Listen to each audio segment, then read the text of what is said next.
আসসালামু আলাইকুম। আমি Mohammad Jahidul Islam, general manager, south east landmark limited. আজকে খুব গুরুত্বপূর্ণ একটি বিষয় নিয়ে আপনাদের সামনে কিছু কথা বলবো। অ্যাকচুয়ালি আমি কোনো লিগ্যাল অ্যাডভাইজার না, কোনো অ্যাডভোকেটও না। তারপরেও আমার 16 বছরের কেরিয়ারে আমি যেহেতু ওতপ্রোতভাবে জড়িত ছিলাম এই বিষয়গুলির সাথে, অভিজ্ঞতা থেকে আমি আজকে কিছু বিষয় আপনাদের সাথে শেয়ার করব। তো জমির সবচেয়ে গুরুত্বপূর্ণ যে বিষয়টি সেটি হচ্ছে কাগজপত্র যাচাই বাছাই করা। আপনি জমি কিনতেছেন, সর্বনিম্ন আমি একটা দাম যদি ধরি 10 লক্ষ টাকা কাঠা, সেক্ষেত্রে 3 কাঠা জমি আপনি 30 লক্ষ টাকা দিয়ে পারচেস করতেছেন। সর্বনিম্ন 30 লক্ষ টাকা আপনি দিয়ে করছেন, অথচ আপনি জমির কাগজপত্র প্রপারলি যাচাই বাছাই করছেন না। আপনার ভবিষ্যৎ সিকিউর করার জন্য, আপনার ইনভেস্টমেন্ট সিকিউর করার জন্য আপনার এই বিষয়টি অত্যন্ত গুরুত্বপূর্ণ। আপনি আজকে যে জমিটা রেজিস্ট্রেশন করে ফেলছেন, কারোর কথায়, আত্মীয়র পরিচয়ে কেউ আপনাকে একটা প্লট দিয়ে দিল, সেই বিষয়টি দেখে আপনি জমি রেজিস্ট্রেশন করে ফেলতেছেন। আপনি টাকা দিয়ে দিচ্ছেন, আপনার ইনভেস্টমেন্ট চলে যাচ্ছে, আপনার পুঁজি চলে যাচ্ছে, আপনার সারা জীবনের সঞ্চয় চলে যাচ্ছে। আপনি একবারও বিবেচনা করছেন না যে কাগজটা আমি যাচাই বাছাই কতটুকু করলাম। আমি বলবো, জমি পারচেস করবেন সম্পর্কের খাতিরে নয়, কাগজপত্র যাচাই বাছাইয়ের খাতিরে। কাগজপত্রের উপর ডিপেন্ড করে আপনি সিদ্ধান্ত নিবেন এইখানে আপনি ইনভেস্টমেন্টটা করবেন কি করবেন। আমি প্রথমেই বলেছি, আমি উদাহরণস্বরূপ বলেছি যে 10 লক্ষ টাকাও যদি জমির দাম হয়, সেক্ষেত্রে সর্বনিম্ন 3 কাঠা প্লটের দাম 30 লক্ষ টাকা হয়ে যাচ্ছে। এখন একজন ব্যক্তি 30 লক্ষ টাকা দিয়ে একটা জমি পারচেস করতেছে, কিন্তু 30,000 টাকা খরচ করে জমিটা ভেরিফাই করছে না। এটা খুবই দুঃখজনক। আমি অনেককেই বলতে শুনেছি যে আমি ওই কোম্পানিতে প্লট কিনেছি অথবা অমুক জায়গায় প্লট কিনেছি, আমি নাম মেনশন করছি না, এরকম বড় বড় কোম্পানিগুলো এই কাজগুলি করতেছে, মানুষকে বিভিন্নভাবে হয়রানি করতেছে।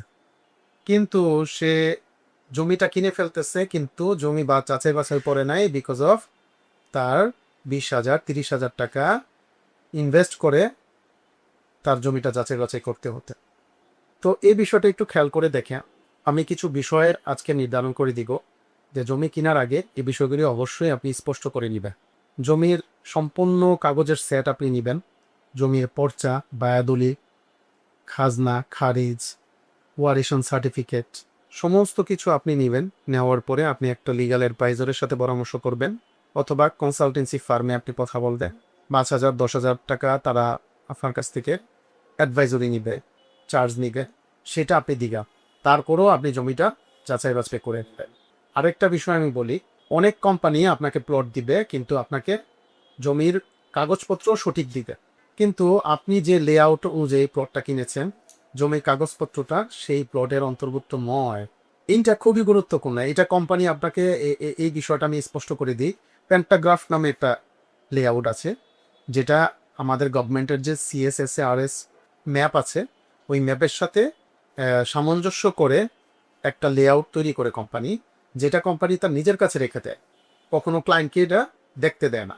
তো আপনি কোম্পানির সাথে এমনভাবে নেগোসিয়েশনটা করবেন যেন কোম্পানি আপনাকে এই বিষয়টা দেখিয়ে দেয় যে আপনার প্লটটা স্পেসিফিক্যালি যে নাম্বারের প্লটটা কিনতেছেন এবং যে কাগজে আপনি রেজিস্ট্রেশনটা করতেছেন, এটা সেম দাগে সেম প্লটে পড়ছে কিনা। যদি কোম্পানি আপনাকে এটা না দেখাইতে চায় অথবা না দেয়, সেই ক্ষেত্রে আপনি এটা পারচেস থেকে বিরত থাকবেন। অন্যথায় আপনার আরেকটা পন্থা আছে, আপনি নিজস্ব সার্ভেয়ার নিয়ে, যেটা আমরা ডিজিটাল সার্ভেয়ার বলি, নিজস্ব সার্ভেয়ার নিয়ে আপনি আপনার প্লটের অবস্থানে যাবেন এবং এই প্লটটা মাপ দিয়ে আপনি যথাযথভাবে বুঝে নিবেন। যদি কোনো কোম্পানি সেটি দিতে আপনাকে গাফিলতি করে অথবা দিতে অগ্রাহ্য করে, সেক্ষেত্রে আপনি বুঝে নেবেন যে এখানে গাফলা আছে। খুব সহজ বিষয়। আরেকটা বিষয়, অনেক সময় মানুষ প্লট কিনে জমি বুঝে পেতে অনেক হয়রানির মধ্যে করে, শুধুমাত্র তার এই গাফিলতির কারণে। সেক্ষেত্রে সে শুধু মানুষকে দোষারোপ করে, কিন্তু সে এটা চিন্তা করে না যে সে এই বিষয়টার জন্য সে নিজেও কিন্তু সমানভাবে দায়ী। কারণ তার হাতে সুযোগ ছিল যাচাই করা, সে সুযোগটি কাজে লাগাইতে পারে নাই, আজকে সে পস্তাচ্ছে। তো দেখেন, আপনার সারা জীবনের সঞ্চয় আপনি নষ্ট করে দিচ্ছেন আপনার নিজের অবহেলা এবং নিজের গাফিলতির কারণে। তো আমি বলবো, আমি আপনাকে যদি সাভারে আপনি ইনভেস্ট করতে চান, মিরপুরের পাশে আপনি ইনভেস্ট করতে চান, আমি একটা কোম্পানি সাজেস্ট করি আপনাকে, সাউথ ইস্ট ল্যান্ডমার্ক লিমিটেড। আপনাদেরকে সেই সুযোগ সুবিধা সর্বোচ্চভাবে দিচ্ছে। আপনি জমির কাগজপত্র সাউথ ইস্ট ল্যান্ডমার্ক থেকে প্লট কেনার আগেই, বুকিং দেওয়ার আগেই আপনাকে তারা কাগজপত্র প্রোভাইড করবেন এবং কাগজের বৃত্তান্ত ধারাবাহিকতা তারা আপনাকে দিয়ে দিবেন এবং সার্ভেয়ারের মাধ্যমে আপনাকে প্লট বুঝে নেওয়ার সুযোগও তারা দিবেন। খুব অথেন্টিক ওয়েতে কাজটি সম্পূর্ণ করার প্রয়াস তারা রাখে এবং ক্লায়েন্টদের মূল্যায়ন এবং রিস্ক মিনিমাইজ করতে এবং ক্লায়েন্টদের আস্থা ফিরিয়ে আনতে সর্বোচ্চ চেষ্টা সাউথ ইস্ট ল্যান্ডমার্ক লিমিটেড করে থাকে। ধন্যবাদ, ভালো থাকেন।